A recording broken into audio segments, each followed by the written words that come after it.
انتخاب الہی منشاء الہی کو پورا کرنے کے لیے ہوتا ہے. یعنی دیکھو اللہ رب العزت کے لیے ہی تمام تعریفیں ہیں کہ اللہ ہی ہے جو ساری ہر چیز کے ہر شے کے خالق و مالک ہے. سمجھ رہے ہیں؟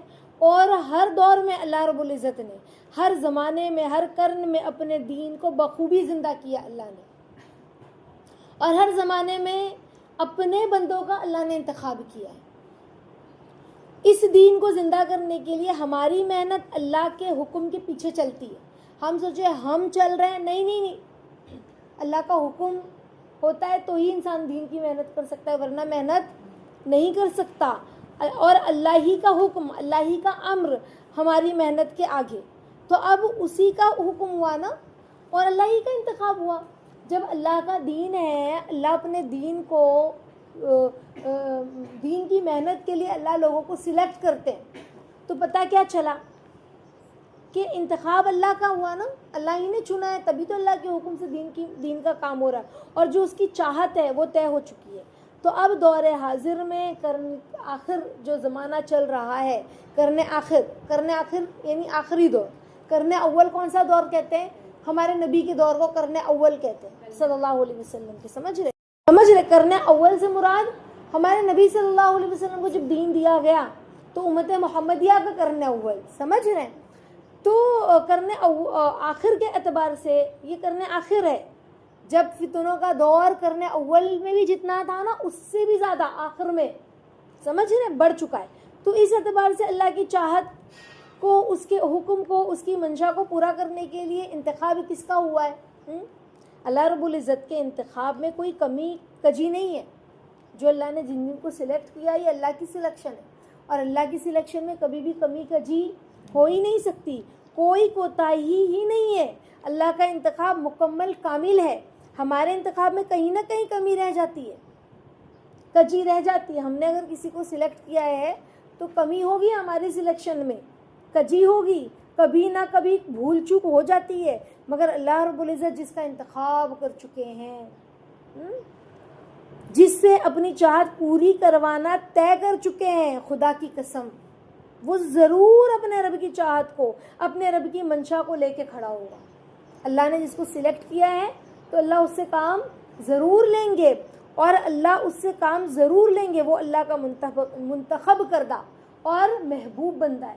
تو ہم نہیں چاہتے ہم بھی اللہ کے سلیکٹڈ بندے بن جائیں, اللہ ہمیں بھی چن لے, ہے نا, ہمیں بھی اللہ پسند کر لے.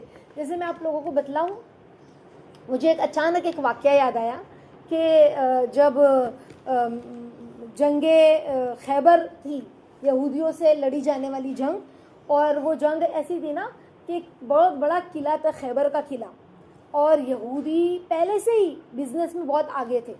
ان کے پاس مال بہت ہوتا تھا, ان کے پاس بزنس کا ٹرک بہت ہوتا تھا. سمجھ رہے ہیں نا؟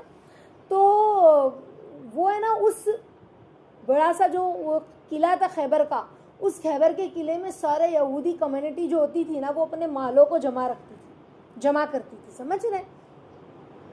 اپنی طاقت اور پاور کو منوانے کے لیے. تو بہت لمبا واقعہ, مختصر یہ کہ اب اس خیبر کو فتح کرنا تھا, کہ وہ خیبر فتح ہوگا تو وہ مال بھی ہمارا ہو جائے گا, قلعہ بھی فتح ہو جائے گا. لیکن وہ اتنا مضبوط قلعہ تھا اور اتنا اس لوگوں نے اتنا پروٹیکٹ کیا ہوا تھا اس کو کہ وہ قلعہ فتح ہی نہیں ہو رہا تھا. تو اللہ کے نبی صلی اللہ علیہ وسلم نے فرمایا کہ اب میں کل صبح اس کے ہاتھ میں جھنڈا دوں گا جس سے ہی قلعہ فتح ہوگا. تو ہر کوئی سوچ رہا تھا کہ جھنڈا کس کو ملے. تو حضرت عمر رضی اللہ تعالیٰ عنہ نے کہا کہ میری کبھی ایسی چاہت نہیں ہوتی تھی کہ ایسا ہو جائے, لیکن کہا کہ مجھے نہیں انہوں نے, اللہ کے نبی نے کہا جو اللہ اس کے رسول جس سے محبت کرتے ہوں گے اس کو یہ جھنڈا ملے گا. سمجھ رہے؟ تو وہ حضرت عمر رضی اللہ عنہ نے کہا میری خواہش ہوئی کہ کاش وہ جھنڈا مجھے ملے, کہ میں اللہ اس کے رسول سے محبت کرتا ہوں. یعنی ان کو کتنا یقین تھا, اپنی محبت ہے ہمیں سچا یقین. یعنی ہم زبان سے تو بظاہر بولیں گے نہیں میں تو اللہ اس کے رسول سے بہت محبت کرتی ہوں, لیکن جب گہرائی میں جھانکیں گے تو ہے ہمارے پاس محبت, ثبوت. جب ہمارا دل, یعنی ہم ظاہر میں اگر میں پوچھوں یا مجھ سے کوئی پوچھے بہت پیار کرتی ہوں اللہ اس کے رسول سے, لیکن اگر میں اکیلے بیٹھ کے اپنے دل سے پوچھوں تو میرا دل ایک گواہی دے سکتا ہے, ہمارا دل ایک گواہی دے سکتا ہے کہ ہم سچے ہیں, پیور ہے محبت میں. لیکن دیکھو نا کیسے ان کو یقین تھا کہ نہیں وہ میں ہی ہوں، کاش وہ اللہ کے نبی میرا نام لے لے، یہ مجھے مل جائے وہ جھنڈا. یہ سب جمع ہو گئے اللہ کے نبی کی خیمے کے سامنے کہ کس کے ہاتھ میں اللہ کے نبی جھنڈا دیں گے. سبحان اللہ العظیم. تو بہرحال وہ جھنڈا حضرت علی رضی اللہ تعالیٰ عنہ کو ملا. بہت لمبا واقعہ، مختصر یہ بتانے کا مطلب یہ ہے کہ ایک طلب، ایک چاہت کہ میں بھی اللہ کی پیاری بن جاؤں، میں بھی اللہ کا پیارا رہوں.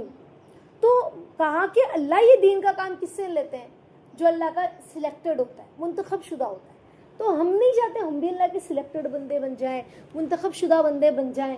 تو ہم فکر کریں، جو سنتے ہیں اس کو پہنچائیں، جو سنتے ہیں اس کو پہنچائیں انشاءاللہ. اللہ سے رو رو کے مانگے بھی کہ اللہ ہمیں عافیت کے ساتھ، عافیت مانگے کہ ہمیں عافیت کے ساتھ قبول کر لیجیے، ہے نا انشاءاللہ. تو کو منتخب شدہ انتخاب کس کا ہوتا ہے؟ دیکھو کس کا انتخاب ہوا، یہ ہم کو کیسے پتا چلے گا کہ اللہ نے کس کو سلیکٹ کیا؟ ہاں، لوگ اسے دیکھ کر دیوانہ کہیں، مگر خدا کی قسم یہی وہ لوگ ہیں جو اللہ کے منتخب کیے ہوئے بندے ہیں.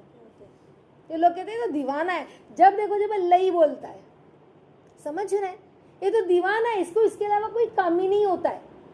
نہیں ایک دن تعلیم ہوئے گی تو نہیں چلے گا، نہیں اللہ کی بول بولیں گے تو نہیں چلے گا. سمجھ رہے ہیں؟ ایسے لوگ. تو کہا کہ لوگ دیکھ کر دیوانہ کہتے ہیں، لیکن اللہ کو تو دیوانہ ہی چاہیے نا. ہاں، جس کو دنیا کے مستانے دیوانہ کہتے ہیں نا، یہی اللہ کے دیوانے دنیا کے مستانوں کو اللہ کی محبت میں جینا سکھاتے ہیں. یہی جن کو دنیا والے کیا کہتے ہیں؟ دیوانہ، مستانہ کہتے ہیں نا، یہ تو دیوانہ ہے. تو یہی دیوانے جو دنیا کے مستانے ہوتے ہیں نا، انہیں اللہ کی محبت میں جینا سکھاتے ہیں. سمجھ رہے ہیں؟ تو یہ اس بات کا ثبوت ہے کہ یہ اللہ کے سلیکٹڈ بندے ہیں، منتخب شدہ بندے ہیں. تو اب ہم یہ دیکھیں کہ اس انتخاب میں ہم ہیں یا نہیں ہے. کیا کوئی ہمیں دیوانہ کہتا ہے؟ یہ تو دیوانی ہے.